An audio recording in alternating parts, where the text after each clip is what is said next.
बिस्मिल्लाहिर्रहमानिर्रहीम अस्सलाम वालेकुम जी आयां नूं रैक्स किचन में सारे दोस्तों नूं खुश आमदीद। अज असीं लाहौरी मच्छी बना रहे हैं। Lahori style which fish fry करांगे। वैसे भी सर्दियां आ गई तो मच्छी फ्राई करन दी रेसिपी जिहड़ी है उहदी याद दहानी कराउणी बड़ी जरूरी है। तो मैं अज थोड़ी जी मुख्तलिफ रेसिपी तुहाडे नाल शेयर कर रहा, इंशाअल्लाह तुहानूं बिल्कुल पसंद आएगी।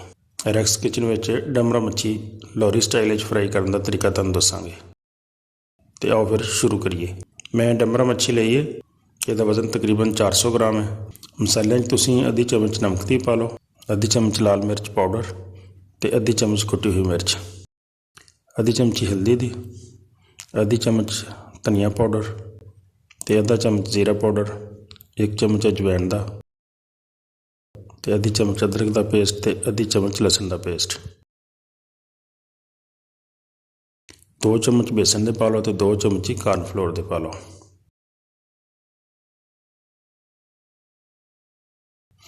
तो नाल 1 नींबू निचोड़ लो।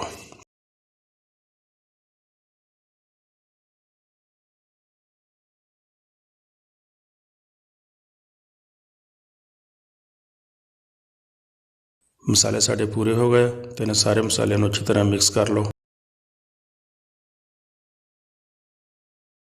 मसाला थोड़ा खुश्क महसूस हो रहा तो थोड़ा जहा पानी शामिल कर लो।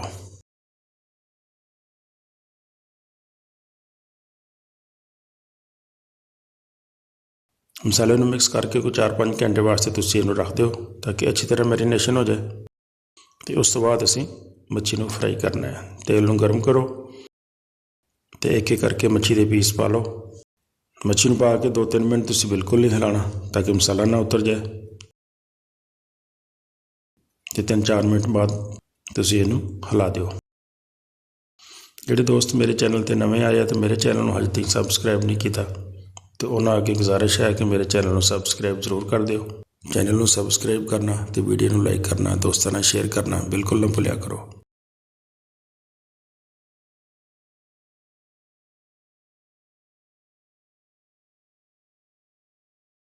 मच्छी साड़ी देखो बिल्कुल अच्छी तरह फ्राई हो गई है।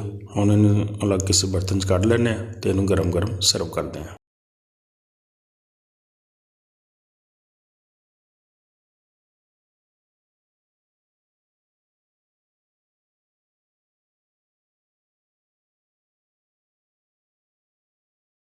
माशाल्लाह देखो ज़रा मच्छी कितनी अच्छी फ्राई हुई है, कितनी प्यारी खुशबू आ रही है। और देखो अंदर तक बिल्कुल मसाले भी है तो मच्छी बिल्कुल तैयार हो गई है। वीडियो पसंद आए तो दोस्तों ने ज़रूर शेयर करो ताकि कोई दूसरा भी इस तो फ़ायदा उठा सके। वीडियो देखने का बहुत शुक्रिया। अस्सलाम वालेकुम।